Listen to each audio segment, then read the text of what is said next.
Hello दोस्तों, welcome to my channel. आज के इस वीडियो में हम क्लास 10th सोशल साइंस के वीवीआई सब्जेक्टिव को देखेंगे। तो चलिए वीडियो को शुरू करते हैं। यह सब्जेक्टिव बहुत ही महत्वपूर्ण है, इसे बोर्ड एग्जाम में पूछा जा सकता है। ठीक है, तो हमारा पहला प्रश्न है कि संसाधन किसे कहते हैं, संसाधन क्या है। तो देखिए, पर्यावरण में उपलब्ध वे सभी पदार्थ या हमारे आसपास उपलब्ध वे सभी पदार्थ जो मानव की आवश्यकताओं को पूरा करता है, संसाधन कहलाता है। ठीक है, हमारे आसपास जितने भी पदार्थ है, यदि वे हमारी आवश्यकताओं को पूरा करते हैं तो उन्हें हम संसाधन कहेंगे। ठीक है, तो संसाधन की परिभाषा क्या हो जाएगी कि पर्यावरण में उपलब्ध वे सभी पदार्थ जो मानव की आवश्यकताओं को पूरा करता है, क्या कहलाता है, संसाधन कहलाता है। जैसे कोयला, ठीक है, जल, पेट्रोल इत्यादि। ठीक है, जो जल है यह हमारी आवश्यकताओं को पूरा करता है ना, खाना बनाते हैं तो जल की आवश्यकता होती है। ये जो पेट्रोल है, गाड़ी में पेट्रोल डाला जाता है तब वह चलती है। ठीक है, तो पेट्रोल क्या करता है, हमारी ज़रूरतों को पूरा करता है। ठीक है, यदि हमें कहीं जाना होता है तो यदि गाड़ी में पेट्रोल नहीं रहेगी तो हम नहीं जा पाएंगे। ठीक है, तो पेट्रोल क्या करता है कि हमारी आवश्यकताओं को पूरा करता है। ठीक है, तो जैसे में हो जाएगा हमारा कोयला, जल, पेट्रोल इत्यादि। ठीक है, अब जानते हैं कि संसाधन कितने प्रकार के होते हैं। तो जो संसाधन होते हैं वो दो प्रकार होते हैं। पहला होता है प्राकृतिक संसाधन, ठीक है, और दूसरा हो जाएगा हमारा मानवीय संसाधन। प्राकृतिक संसाधन और मानवीय संसाधन, ये दो संसाधन के प्रकार हैं। अब जानते हैं कि प्राकृतिक संसाधन क्या है। तो वैसा संसाधन जो प्राकृतिक से प्राप्त होता है। प्रकृति मतलब गॉड द्वारा दिया गया। ठीक है, जो भगवान ने बनाए हैं उसे प्राकृतिक वस्तु या पदार्थ कहते हैं। तो वैसा संसाधन जो प्राकृतिक से प्राप्त होता है, जो मानव जीवन के लिए आवश्यक होता है, प्राकृतिक संसाधन कहलाता है। जितने भी प्राकृतिक संसाधन है वह मानव जीवन के लिए बहुत ही आवश्यक होता है। ठीक है, तो उन्हें क्या कहेंगे हम, प्राकृतिक संसाधन। ठीक है, जैसे में क्या क्या हो जाएगा प्राकृतिक संसाधन, हवा है, ठीक, जल है, ये सभी क्या है, प्राकृतिक संसाधन है। हवा, जल, ठीक है, इत्यादि बहुत सारा है प्राकृतिक संसाधन।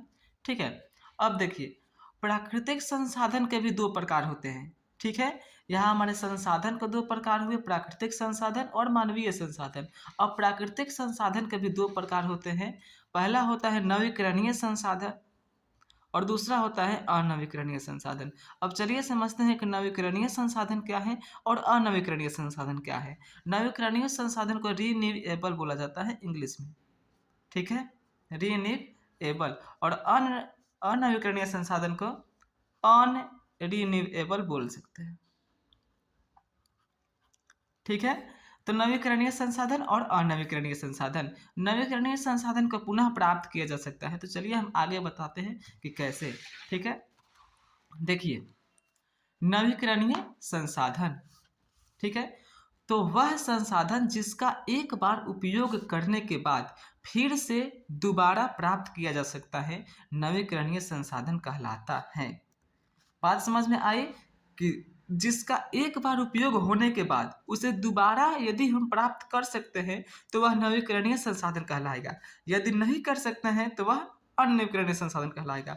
जैसे में वायु, पेड़ पौधा, जल इत्यादि। यदि पेड़ पौधा खत्म हो जाएगा, यदि हमें उन फिर से रोपण करें, फिर से पेड़ पौधा का लगाए, तो हम पेड़ पौधा को फिर से प्राप्त कर सकते हैं।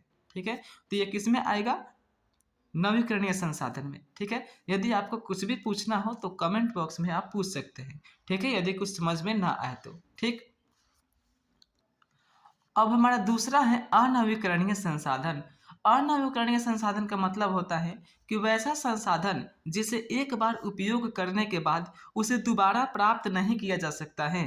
ठीक है, अनवीकरणीय संसाधन कहलाते हैं। जैसे में कोयला, पेट्रोल, जीवाश्म ईंधन को ही कोयला और पेट्रोल इसमें इसके अंतर्गत आएंगे।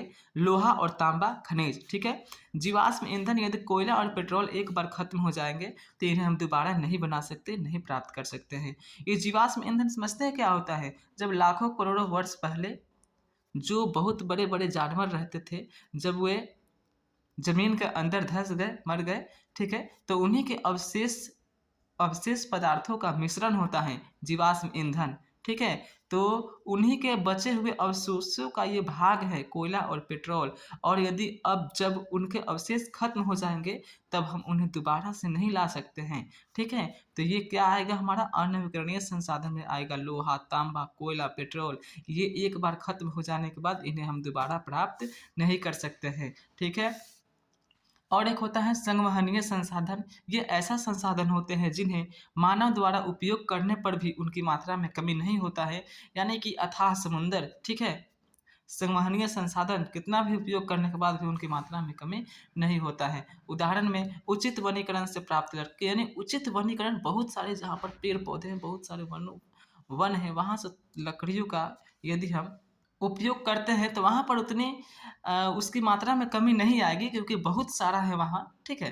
तो इसे संवहनीय संसाधन कहेंगे कि ऐसा संसाधन होते हैं जिन्हें मानव द्वारा उपयोग करने पर भी उनकी मात्रा में कमी नहीं होता है, ठीक है? तो फिर भी लिमिट भर ही कुछ यूज़ किया जाता है, ठीक है? लिमिट से अधिक नहीं। मान लीजिए ज़्यादा है तो बर्बाद करिएगा, नहीं ना? ठीक? तो उसी तरह होता है नवीकरणीय संसाधन, अनवीकरणीय संसाधन, प्राकृतिक संसाधन, मानवीय संसाधन।